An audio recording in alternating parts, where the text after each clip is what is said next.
अस्सलाम वालेकुम, नमस्कार, सत श्री अकाल एंड गुड इवनिंग। मैं हूँ आरज़ू काज़मी और आप हमेशा की तरह से देख रहे हैं पॉइंट ऑफ व्यू। हमारे साथ जी हरिमोहन जी हैं। बहुत शुक्रिया हरिमोहन जी कि आज आप आए। Thank you so much. आरजू जी बहुत बहुत शुक्रिया आज आपने बुलाया। सर आज बड़ी इंपॉर्टेंट न्यूज़ है आपकी तरफ से आई है और आपके राजनाथ सिंह साहब ने एक बार फिर पाकिस्तान को ललकारा है और एक बार फिर कश्मीर की बात की है और उनका ख्याल है कि हम कश्मीर में कोई गड़बड़ कर रहे हैं जम्मू कश्मीर में। ये बार बार आखिर कश्मीर जाकर उनको हम क्यों याद आ जाते हैं? इसलिए कि हमें भी खैर कश्मीर याद रहता है, लेकिन इस वक्त इस स्टेटमेंट की क्या जरूरत थी? आरजू जी सबसे पहले तो आपके बोलने के तरीके से मुझे ऐसा लग रहा है कि हमें ज्यादा याद रहता है, आपको कम।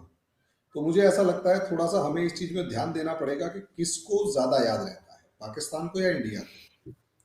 हम्म। इंडिया वालों को कभी कभार पंगे लेने होते हैं तो एक आधी बार कश्मीर का राग अलाप देते हैं, बोल देते हैं कि हाँ जी पाकिस्तान वालों ने हमारे कश्मीर पे कब्जा कर रखा है, हमारे वाले उसी में खुश हो जाते हैं। पाकिस्तान तो रोज सुबह उठते ही बोलता है ओ जी साडा कश्मीर हैगा ना, ओते ऊपर ओते के नाम है तो इंडिया ने कब्जा कर रखा है और हम उसे छुड़ाएंगे। और रोज सुबह सुबह जैसे होता है ना एक बेवड़ा आदमी, बेवड़ा समझते हो आप, दाऊदबाज तगड़े वाला जी जी जी, बिल्कुल बिल्कुल आदमी समझते क्या हैं। करता है कि जैसे हमारे यहाँ ठेके के ऊपर सुबह सुबह, जैसे हरियाणा के अंदर ठेके जो है वो सुबह सुबह पूरी रात 24 घंटे खुलती है। यानी कई बार तो ऐसा होता है कि ठेके वाला सुबह 6 बजे ठेका खोल के बैठ जाएगा और 12-1 बजे तक खुला रहेगा, उसके बाद वो शटर डाउन करके फिर भी बेच रहा होता है। तो उस दुकान के नॉर्मली उस ठेके के ऊपर दारू के सुबह सुबह 6 बजे शटर से खुलने से पहले भी कुछ लोग बैठे हुए होते हैं और जैसे ही 6 बजे खुलता है वहां पर आपको दिखेगा 5-7 लोग होते हैं, एक दो का दो होते हैं। जाते ही सबसे पहले बोतल खरीदेंगे और उसे पिएंगे, पूरा दिन घूमेंगे फिरेंगे, खाना पीना खाएंगे, जो भी करना होता है करेंगे और शाम को एक पैक लगा के फिर दोबारा एक बोतल पी के दोबारा। मतलब उन्हें नशे में रहने की आदत होती है। लेकिन प्रॉब्लम ये है उस ऐसा आदमी जिसे नशे में रहने की आदत होती है, वो सुबह से शाम तक दारू पी रहा है, तो उस आदमी को सुबह उठते ही शराब चाहिए। यही नशा, इसी को नशा कहते हैं ना, आपकी शब्दों में उसे चूरन कहते हैं। अब वो चूरन पाकिस्तान को तो सुबह से शाम तक मिलता रहता है, ठीक है। अब जैसे मिला रहता है तो सबसे पहले उठते ही आपके जो प्राइम मिनिस्टर हैं, आर्मी वाले हैं, वो सुबह सुबह कोई ना कोई कश्मीर के ऊपर कोई ना कोई कहानी गा देते हैं। अब जैसे ही गा देते हैं तो पाकिस्तानी बहुत ज्यादा वो फील करते हैं कि हाँ जी हमारी जो आर्मी, आजकल वो नशा थोड़ा झेला नहीं जा रहा या यूं कहें वो असर नहीं कर रही। नशे की एक आदत होती है ना, थोड़ा थोड़ा डोज रोज बढ़ाना होता है तभी मजा आता है, वरना एक लेवल के बाद वो शराब जो है वो चीज जो है वो असर करना बंद कर देती है, जो भी नशीली चीज होती है। अब क्या होता है, इंडिया वालों को ये बहुत अच्छे से पता है कि भाई रोज रोज अगर कश्मीर गाएंगे या रोज रोज पाकिस्तान करेंगे तो होना जाना कुछ है नहीं, फायदा भी नहीं है, और उसके बाद हर रोज नया एक्सकलेट करेंगे तो फायदा क्या। तो पाकिस्तान वाले तो क्या करते हैं, रोज सुबह उठते ही कश्मीर के बारे में कुछ ना कुछ बोल देते हैं, इसलिए लोगों पे कश्मीर का असर होना बंद हो गया है। आप देखेंगे तो वो कभी टीटीपी की तरफ देख रहे हैं, कभी बीएलए की तरफ देख रहे हैं, कभी ईरान शोर मचा रहा है, कभी कुछ हो रहा है, कभी कुछ हो रहा है। इसका दूसरा पार्ट ये है कि अगर हम इसे इस तरीके से देखें कि इंडिया वाले जो है वो कश्मीर के ऊपर रोज शोर नहीं मचाते। अब रोज शोर नहीं मचाते तो जब भी वो कश्मीर के ऊपर बोलते हैं, पहला, नेशनल इंटरनेशनल मीडिया के अंदर वो बात अननोटिस्ड नहीं जाती, लोग सीरियसली लेते हैं। अब जैसे 3-4 महीने बाद राजनाथ सिंह जी ने एक बार और स्टेटमेंट दे दिया कि हाँ भाई ठीक है, कश्मीर को पाकिस्तान डिस्टेबलाइज करना चाहता है। अब आरजू भी लगी हुई है डिस्कस करने में, पूरा पाकिस्तानी मीडिया डिस्कस करने में लगा हुआ है, इंडियन मीडिया डिस्कस करने में लगा हुआ है, इंटरनेशनल मीडिया डिस्कस करने में लगा हुआ है, बहुत जबरदस्त मामला चल रहा है। अब यही कारण है, देखो सुनने का भी तो एक तरीका होता है ना, सुनाने का भी तरीका होता है, समझाने का सर भी तरीका आपका होता मीडिया भी तो लगा हुआ है, सुबह से मुझे है। 4 मैं कॉल्स वही आ तो चीज चुकी कह है। रहा हूं ना, आपके प्राइम मिनिस्टर कश्मीर के ऊपर डिस्कशन कर देते, शो मतलब कुछ स्टेटमेंट दे देते हैं, आर्मी चीफ स्टेटमेंट दे देते हैं। हमारे यहाँ कोई ढंग से डिस्कस ही नहीं करता, एक आधा 15-20 मिनट का डिस्कशन हो गया सो हो गया। लेकिन जब राजनाथ सिंह जी ने स्टेटमेंट दिया, हमारे फॉरेन मिनिस्टर ने स्टेटमेंट दिया, तो पाकिस्तान वाले सुबह से लेकर शाम तक उसी चीज को डिस्कस कर रहे हैं। और जी कश्मीर का सर नाम इंडिया ले वाले लिया। भी कर रहे हैं, सर इंडिया की बात कर रही हूँ। मैं वही तो इंडिया चीज की कह रहा भी हूं ना, आप उसी मीडिया को से मुझे समझिए। 4 कॉल्स आ गई जब हैं। पाकिस्तान का कोई भी हेड ऑफ द स्टेट या आर्मी चीफ ये कह रहा होता है कि हम कश्मीर की बात करेंगे तो कोई डिस्कशन नहीं होता। लेकिन जैसे ही हमारे आर्मी चीफ एक बार स्टेटमेंट दे देते हैं कि हाँ जी हम इस चीज के बारे में सीरियसली सोच रहे हैं और पाकिस्तान हमें परेशान कर रहा है, तो हर कोई सुनकर सीरियसली लेता है और डिस्कशन करता है। ये डिफरेंस है जो हमारी गवर्नमेंट को अच्छे से पता है। इसलिए वो कभी कभार एक आधा स्टेटमेंट दे देते हैं और लोग उस पर 2-3 दिन डिस्कस करते हैं। और हमारे बहुत ऑर्गेनाइज्ड मैनर में, बहुत सिस्टमेटिक मैनर में हमारी गवर्नमेंट क्या करती है, डिस्कशन को इस तरीके से आगे बढ़ाती है कि कहीं ऐसा ना हो कि डिस्टर्बेंस क्रिएट हो जाए। ये बड़ा इंपॉर्टेंट होता है। डिस्कशन को लिटरली ऐसे बढ़ाते हैं कि मतलब एक डिस्टर्बेंस क्रिएट ना हो जाए, और इसीलिए मतलब ना ही प्रेशर क्रिएट हो लेकिन लोगों को याद रहे। तो देखिए कई महीनों के बाद हमारे राजनाथ सिंह जी ने एक स्टेटमेंट दे दिया कि हाँ भाई प्रॉब्लम्स हैं। अच्छा, इसमें आप लोगों ने अननोटिस मतलब नोटिस नहीं किया, ये पाकिस्तान की तरफ से अननोटिस्ड गया और हमारे यहाँ भी बड़ा लो प्रोफाइल रखा गया। हमारे आर्मी चीफ की एक प्रेस कॉन्फ्रेंस हुई थी, एनुअल रिपोर्ट जिसे कहते हैं, उसमें उन्होंने पाकिस्तान के चाइना के लिए ये कहा कि सेंसिटिव सिचुएशंस है। पाकिस्तान का नाम तक नहीं लिया ढंग से। सोचिए हमारे आर्मी चीफ जो कि इंडिया की सिक्योरिटी के लिए बॉर्डर पर खड़े हुए हैं, वो उसकी जिम्मेदारी ले रहे हैं, वो हमारे जो आर्मी चीफ है वो पाकिस्तान का नाम तक नहीं लेते, वो तो चाइना का नाम ले रहे हैं। अब प्रॉब्लम ये है कि पाकिस्तान बुरा ना मान जाए कि जी हम तो तुम्हारे सबसे बड़े दुश्मन थे, तुमने हमारा नाम नहीं लिया। तो हमारे जो फॉरेन मिनिस्टर हैं उन्होंने कहा कि पाकिस्तान डिस्टर्ब कर रहा है। अब हमारे आर्मी चीफ ने, सोचिए आपके आर्मी चीफ और हमारे आर्मी चीफ में डिफरेंस क्या है। हमारे आर्मी चीफ की एक बात हुई और उसको इस लेवल पर हमने मैनेज किया कि उनका कोई डिस्कशन होने ही नहीं दिया। उनका डिस्कशन सिर्फ उन कानों तक पड़ा जिस तक वो पहुंचना चाहिए था। यानी गवर्नमेंट सुन रही है, यानी हमारे जो ऑफिसर्स है वो सुन रहे हैं, जो इंटेलेक्चुअल क्लास है वो सुन रहा है, आम आदमी के अंदर जा, और मीडिया का एक लिमिटेड सेक्शन सुन रहा है। पूरे के पूरे उस सिनारियो में कहीं कोई डिस्कशन है ही नहीं। जबकि आर्मी चीफ, अगर पाकिस्तान का आर्मी चीफ कोई स्टेटमेंट दे तो उसके बाद तो बवाल मच जाता है हमारे आर्मी चीफ को। तो इसका मतलब नहीं हमारी आर्मी चीफ की कुछ रेपुटेशन कम है या कुछ ऐसा नहीं, वो कहीं ज्यादा पावरफुल है आपके कंपैरिजन में, कहीं ज्यादा इफेक्टिव हैं आपके आर्मी चीफ के कंपैरिजन में। लेकिन हमारे यहाँ हर इंसान अपनी सही जगह पर है। हमारे यहाँ पॉलिटिकल जो क्लास है, असली पावर उसके हाथ में है, पार्लियामेंट के हाथ में है। इसी वजह से आर्मी चीफ ने स्टेटमेंट दिया, उसमें पाकिस्तान का नाम तक नहीं लिया, किसी ने कोई डिस्कशन नहीं किया। और जैसे ही हमारी एक पॉलिटिकल क्लास ने ये डिस्कशन किया, ये नाम लिया, पूरे का पूरा जो बवाल था वो खड़ा हो गया। हमें ये समझना होगा। और ये एक सर ये भी कहा जाता है, सर ये भी कहा जाता है जब कभी भारत में, यानी कि मैं नहीं कह रही, बाकी जो सुना या पढ़ा है, कि जब कभी भारत में जो गवर्नमेंट है उसके ऊपर किसी तरह की भी प्रॉब्लम्स आने लगती हैं, जैसे अभी हम देख रहे हैं कि हमारे एक दो दोस्त जो वीडियोस बनाया करते हैं भारत से भी और इवन चाइना से भी, वो भारत के ऊपर काफी क्रिटिसिज्म कर रहे हैं, इकोनॉमी को कह रहे हैं खराब हो रही है, लोग जो है भारत से बाहर निकलना चाह रहे हैं, भागना चाह रहे हैं, बाहर जाकर अपने कारोबार जो है वो ले जाना चाह रहे हैं, अपने बिजनेसेस को। जब इस किस्म की कंडीशन होती है या इस किस्म की सिचुएशन होती है तो एकदम से पाकिस्तान पाकिस्तान शुरू कर दिया जाता है ताकि अटेंशन डाइवर्ट की जा सके। हमारे जो दोस्त इस टाइम पर कह रहे हैं कि इंडिया की इकोनॉमिक सिचुएशन खराब हो रही है, तो उनसे एक डाटा पूछते हैं कि हमारे यहाँ पिछले 1 साल में एफडीआई कितना आया, हमारे यहाँ नई कंपनीज कितनी आई, हमारा जो ग्रॉस प्रोडक्शन है वो कितना हुआ, हमारे यहाँ एम्प्लॉयमेंट जो था वो कितना आया। हमारे प्राइम मिनिस्टर कह रहे हैं कि पिछले 10 साल में 25 करोड़ इंडियंस को हमने पॉवर्टी लाइन से ऊपर पहुंचा दिया है। इसका मतलब ये है कि एक पाकिस्तान को हमने गरीब, जो हमारे यहाँ एक पाकिस्तान गरीब था, मतलब पाकिस्तान के पॉपुलेशन के बराबर पॉपुलेशन गरीब थी, उसे 10 साल के अंदर पॉवर्टी लाइन से ऊपर लाकर खड़ा कर दिया है।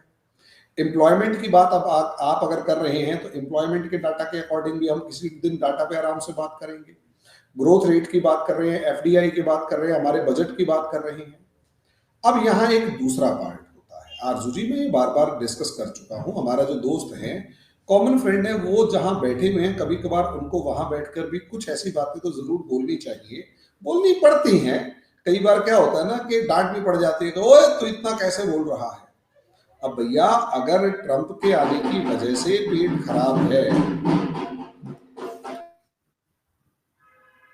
आरजू जी हमारे यहाँ एक फंक्शन है, मतलब त्योहार है मकर संक्रांति का, तो बाहर ढोल बज रहे हैं अभी, तो 2 मिनट पॉज करें या क्या करें?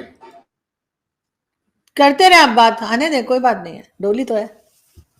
ठीक है, तो अब आप ये देखिए, तो इन सब चीजों में तो अब एक डाटा हमारे यहाँ शेयर हो रहा है बहुत ज्यादा। डाटा शेयर क्या हो रहा है कि भाई हमारे यहाँ से 80,000 लोग, 80,000 अमीर लोग इंडिया छोड़कर जा चुके हैं, उन्होंने इंडियन सिटीजनशिप छोड़ दी है। ये बड़ा अच्छा मैटर है कि 80,000 लोगों ने इंडियन सिटीजनशिप छोड़ दी है। उनमें मेरा एक ब्रदर इन लॉ भी है। अब मेरे ब्रदर इन लॉ ने जो इंडियन सिटीजनशिप छोड़ी, वो अमेरिका जाकर शिफ्ट हो गया। क्या वो यहाँ बहुत ज्यादा कमाऊ पूत था? तो आंसर है नहीं। उसे लग रहा था कि इंडिया में उसके लिए अपॉर्चुनिटीज कम है, या यूं कहें वो जो काम करना चाहता है उसके लिए इंडिया में वो ऐसा काम नहीं हो पा रहा, या उसे यहाँ प्रॉफिट कम है। तो वहां जाके उसने क्या किया, अपना ग्रुप बनाया, एक ट्रकिंग कंपनी खड़ी कर दी, वहां उसके ट्रक्स चल रहे हैं। अब वो वहां कामयाब है, लेकिन क्या उसका हिंदुस्तान से मोह भंग हो गया है? तो मतलब क्या उसका लगाव खत्म हो गया? तो आंसर है नहीं। अगर हम पिछले 10 साल का रिकॉर्ड उठाकर देखें, तो उसने अमेरिका में ट्रकिंग कंपनी खड़ी करके एक घर खरीदने के अलावा बाकी सारा पैसा इंडिया में इन्वेस्टमेंट किया है। और अगले 10 साल का प्लान ये है कि यार ठीक है, मैंने इंडियन सिटीजनशिप छोड़ दी, लेकिन आना तो इंडिया में ही है। तो वो इंडिया में वापस आने की पहले दिन से तैयारी करके बैठा हुआ है। अब उसे इंडियन सिटीजनशिप छोड़ने को उसे या क्या कहेंगे, इंडियन सिटीजनशिप छोड़ना या कमा के इंडिया वापस लेके आना? दूसरा, उसकी जो शादी हुई, वो शादी जो है वो इंडियन से हुई, और मजे की बात ये, उसने अपनी वाइफ की इंडियन सिटीजनशिप नहीं छुड़वाई कि मैं अमेरिकन हूं, कोई बात नहीं, तुम यहाँ के रहो, मेरे को वहां के टैक्स बेनिफिट्स मिलेंगे, तुम यहाँ के टैक्स बेनिफिट्स लो और तुम यहीं रहो। अब इसके बाद मैं एक और रिलेटिव को जानता हूँ, उस भाई का जो पर एनम जो इनकम थी वो अप्रोक्सीमेट 2 CR क्रॉस कर रही थी। अब एनुअल इनकम अगर 2 CR क्रॉस कर रही है, तो उसको जो टैक्स भरना पड़ रहा था वो अप्रोक्सीमेट 1 CR के आसपास टैक्स भरना पड़ रहा था। अब उसने क्या किया, वो मॉरिशस गया, वहां की सिटीजनशिप ली, बेसिक अमाउंट जो था वो इन्वेस्टमेंट के नाम पर वहां इन्वेस्ट किया, जो भी छोटी मोटी वो फॉर्मेलिटीज थी वो पूरी करनी थी। 10 लाख रुपए साल का टैक्स भरता है मॉरिशस के अंदर, और उसे भी कैसे ना कैसे करके जीरो दिखा के वापस ले आता है।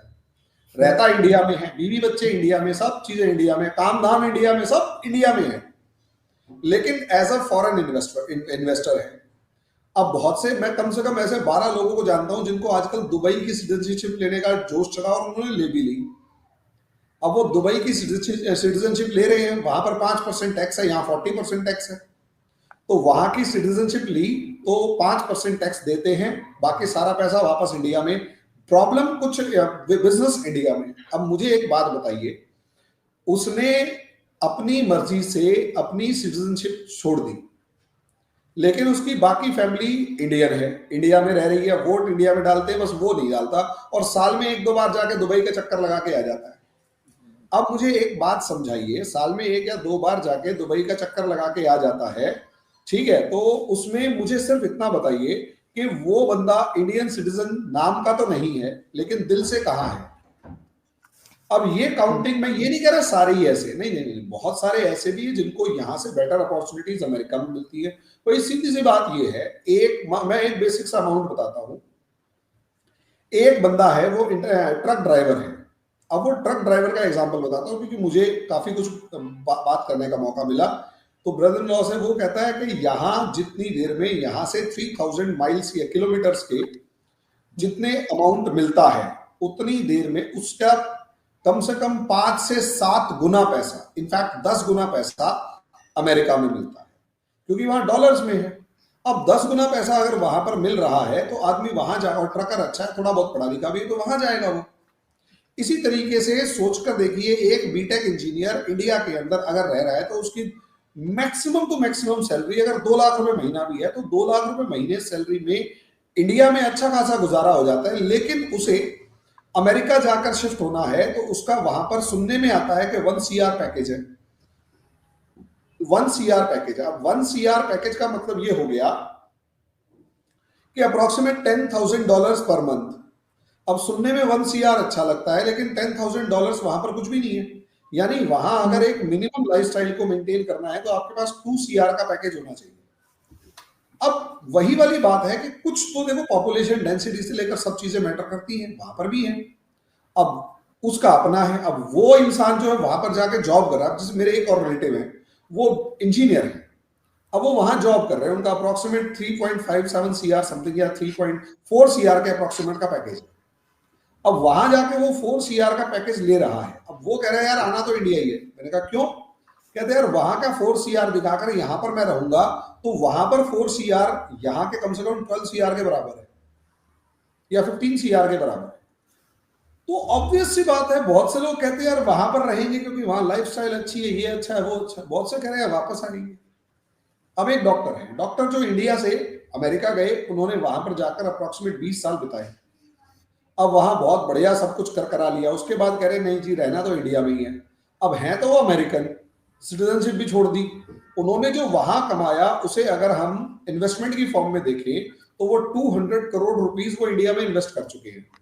यार रहना तो यही है। लेकिन अब किसी भी फॉर्मेट में आ रहे हैं, ऐसे बहुत सारे एग्जांपल्स हैं। तो जो 80,000 है, मुझे लगता है कि 80,000 का जो फिगर है वो ये रिप्रेजेंट कर रहा है कि इंडिया के अंदर एक मिडिल क्लास बहुत तेजी से बढ़ रहा है। वो मिडिल क्लास जो है वो इस लेवल पर अपने आप को मैनेज कर पा रहा है कि वो किसी दूसरे कंट्री की सिटीजनशिप लेके वहां टैक्स बेनिफिट लेके जो पैसे बच रहे हैं वो वापस इन्वेस्ट कर दे। ये लेकिन आप सर मिडिल क्लास को भी तो देख के बताएंगे ना जी।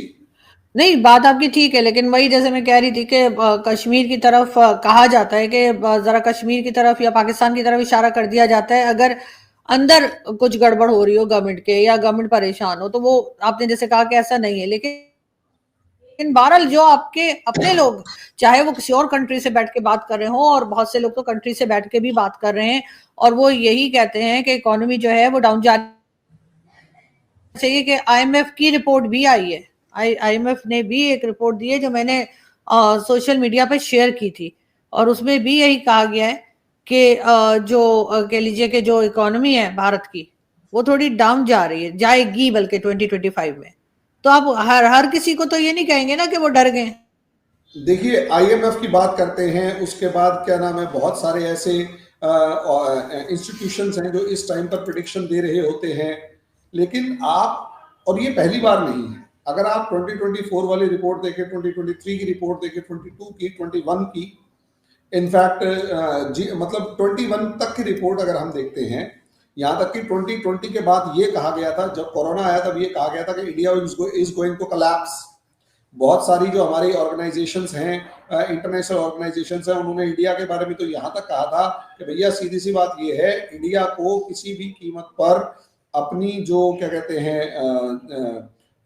इसको मतलब अपने लॉकडाउन नहीं करना चाहिए, इकोनॉमी कोलैप्स कर जाएगी। बहुत सारे लोगों ने यहाँ तक कहा था कि इंडिया अगर कोरोना के बाद इंडियन इकोनॉमी कोलैप्स कर जाएगी। मुझे आज तक ये समझ में नहीं आया कि हमारे यहाँ 80 करोड़ लोगों को अनाज, दाल, चावल, चीनी, बेसिक नेसेसिटीज वाली सारी की सारी चीजें हम प्रोवाइड करने के बाद भी हम कोलैप्स नहीं किए। भाई 2020 हम उससे पहले का नहीं, 2020 तो के सर आईएमएफ को क्या कहेंगे? आईएमएफ को तो नहीं कह सकेंगे कि वो सुनिए सुनिए सुनिए, डर गया। नहीं सॉरी, दुनिया ने मैंने कहा क्यों था क्या बोल गया? अरे जी जी। आप सुनिए तो सही, दुनिया ने कहा था कि India is going to collapse. सबकी प्रिडिक्शन थी ये इंडिया कोलैप्स कर जाएगा। अब जैसे ही इंडिया के कोलैप्स करने की प्रिडिक्शंस की गई और के लॉकडाउन, अच्छा इंडिया को सजेशन ये भी दी गई थी आप लॉकडाउन मत लगाओ, इंडिया को ये भी कहा था कि आप फाइजर की आप वो वैक्सीन लो। इंडिया ने कहा भाई फाइजर के वैक्सीन नहीं लेंगे, ठीक है। और कुछ ने कहा था कि अभी सुनामी, क्या नाम है, कोरोना पेशेंट्स की सुनामी आएगी, हम उसके लिए भी तैयार थे, हमने सब चीजें की। अब पिछले 4 साल से देखिए 21, 22, 23, 24, अगर 4 साल देखेंगे तो आईएमएफ से लेकर वर्ल्ड बैंक से लेकर दुनिया की जितनी भी ऑर्गेनाइजेशंस हैं वो सारी की सारी हर साल प्रिडिक्ट करती हैं कि इस पर्टिकुलर टाइम पीरियड में इंडिया की इकोनॉमी उतना ज्यादा अच्छा परफॉर्म नहीं करेगी, वो जो है वो कहीं ना कहीं गिरेगी, डाउन जाएगी। फर्स्ट, सेकंड, थर्ड क्वार्टर आते आते वो अपने इनको रिवाइज करती हैं, अपनी जो प्रेडिक्शंस हैं उन्हें रिवाइज करती हैं। 25 का रिकॉर्ड, 24 का रिकॉर्ड उठाकर देखिए, 23 का रिकॉर्ड उठाकर देखिएगा, हर बार 1 से 1.5% का रिवाइव करती हैं और ये कहती है नहीं नहीं हमारी प्रिडिक्शन थोड़ी गलत थी, इसमें 1% हम बढ़ा देते हैं।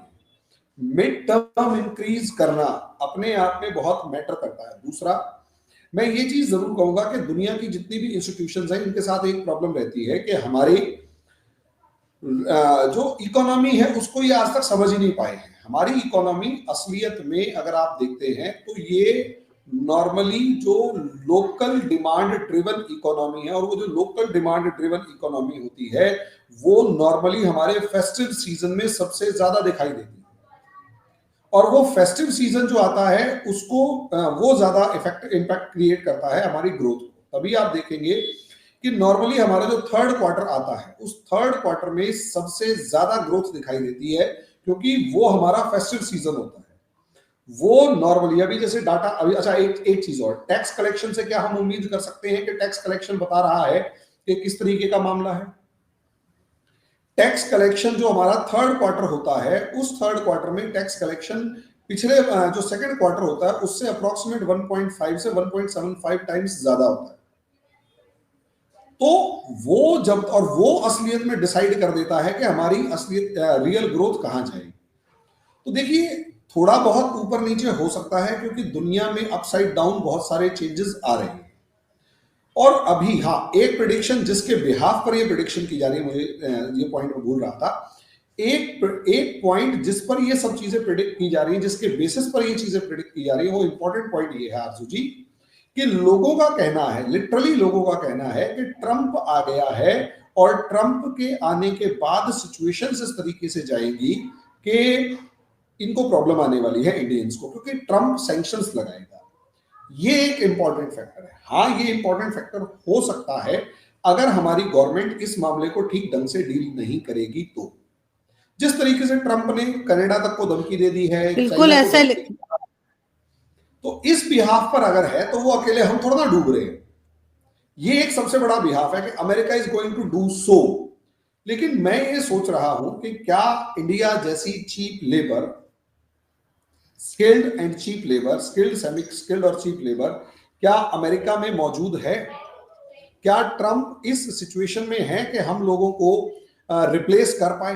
क्या हमारा जो बीपीओ सेक्टर है वो ट्रंप उसको रिप्लेस कर पाएगा? क्योंकि बीपीओ सेक्टर असलियत में है क्या भाई? एक कंपनी जो है वो आपको सर्विसेज दे रही है, ये फैक्ट है। एक कंपनी आपको सर्विसेज दे रही है और वो कंपनी अगर आपको सर्विसेज दे रही है और वो अमेरिका में बैठा हुआ आदमी उस सर्विसेज के नाम के कम से कम 10 से 12 लाख रुपए महीना चार्ज करता है, 15 लाख रुपए महीना एक इंसान जाके चार्ज करेगा। वही सर्विसेज एक इंडियन बैठा हुआ है और वो इंडियन उस सर्विसेज के कितने रुपए चार्ज कर रहे हैं? मुश्किल से 50,000। अब 50,000 रुपीज, जो कि बहुत ज्यादा भी है इंडिया के हिसाब से, इंडिया के हिसाब से एक सिग्निफिकेंट अमाउंट है। जो सर्विस अमेरिकन कंपनी को 2 लाख रुपए में मिल रही है, अगर वो अमेरिकन कंपनी उसी सर्विस को 15 लाख रुपए में देने के लिए तैयार है तो मैं कहूंगा शाबाश ट्रंप, आपको कर लेना चाहिए। वही मैन्युफैक्चरिंग का मामला है। मैन्युफैक्चरिंग हब के मामले में भी जो काम अमेरिकन, भाई अमेरिका का जो बेसिक अमाउंट है जिसमें वो सर्वाइव कर पाएगा वो अप्रोक्सीमेट $10,000 to $15,000। अगर $15,000 नहीं है तो अमेरिका में एक आदमी सर्वाइव नहीं कर पाएगा। $15,000 का मतलब ये हो जाएगा 15×8=120, 12 से 15 लाख रुपए के बीच की कोई भी फिगर। अगर ये फिगर नहीं है और वो आदमी सर्वाइव नहीं कर पा रहा तो उसके पैसे ज्यादा देने पड़ेंगे अमेरिकन को और महंगाई बढ़ेगी और अनकंपिटिटिव हो जाएंगे उसके प्रोडक्ट्स। भाई सैमसंग बना रहा है इंडिया में, एलजी बना रहा है अमेरिका में, अब सैमसंग का प्रोडक्ट बिकेगा या एलजी का बिकेगा? मुझे लगता है सैमसंग का बिकेगा। ये इंपॉर्टेंट फैक्टर हमें याद रखना पड़ेगा। इस चीज को अगर ये ट्रंप भूल रहा है तो बहुत बढ़िया। अगर ट्रंप इसको ध्यान में रख के डिसीजन लेगा तो मुझे ऐसा लगता है कि बड़ा इंपॉर्टेंट फैक्टर है, इसको ध्यान में रख के डिसीजन लेना चाहिए जी।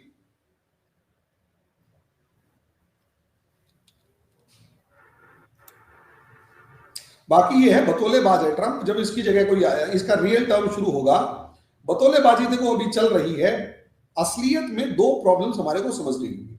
एक तरफ ट्रंप जो है वो लिटरली एक इस तरीके की पर्सनालिटी है जो कि जिसे कहेंगे कि अभी 20 तारीख को राष्ट्रपति बनने से पहले डिसीजंस दे रहा है, शोर मचा रहा है। अभी जो भी ये कह रहा है इसका कोई वेटेज नहीं है। जिस दिन ये 20th को ज्वाइन कर लेगा ऑफिस को और 20th के बाद जो भी शब्द बोलेगा, मुझे ऐसा लगता है वहां जाकर ज्यादा उस मैटर को ज्यादा समझा जाएगा, तो पॉइंट आउट ज्यादा कर पाएगा। और ट्रंप असलियत जी में सॉरी, आज थोड़ा सा हमारा शायद इंटरनेट का इशू बना हुआ है कुछ, और ये बार बार ट्रंप जब तक इंटरनेट ऑफिस ज्वाइन नहीं कर सकता तो उसकी बातें इंपॉर्टेंट नहीं है। और रही बात ये, तो मुझे ऐसा लगता है कि अगर वो हमारी 8% ग्रोथ को 2% दिखा रहा है तो हमें डरने की बात है। अगर 8 को 6 दिखा रहा है और उसके बाद वो रिवाइव कर देता है तो मुझे कोई दिक्कत नहीं लगती है। बाकी ठीक है, ये बातें भी चलती रहती हैं और रिविजन्स होते रहते हैं। हम कोई कमी रह गई होगी तो उसको सुधारेंगे। बिल्कुल फेल स्टेट नहीं। आज चाइना होपलेस हो चुका है। जिस मिस्टर की बात कर रहे हैं वही भाई साहब बहुत सारी वीडियोस मेरे साथ भी बना चुके हैं और वो कह रहे हैं कि 20 तारीख के बाद ट्रंप के ज्वाइन करने के बाद चाइना की हालत ये है कि वो इंतजार कर रहा है कि उससे पहले जो चीज चाइना वाली भेज दो, उसके बाद तो तुम्हारा काम करने नहीं देगा। कम से कम इंडिया में वो पैनिक नहीं है ट्रंप के आने के बाद का। We are in comfortable zone, क्योंकि हमें पता देखते है हैं सर, ये इस पे हाँ जी नहीं, देखते हैं सर, बिल्कुल देखते हैं इस पे क्या अपडेट्स आती हैं। आज हमारा इंटरनेट थोड़ा खराब हो रहा है, बार बार कनेक्शन उड़ रहा है, पता नहीं क्या बात है। लेकिन ये कि जैसे ही थोड़ा ये सही होता है तो हम इस चीज को आगे भी डिस्कस करते रहेंगे। बहुत शुक्रिया कि आज आपने ज्वाइन किया। Thank you thank you. Thank you. आज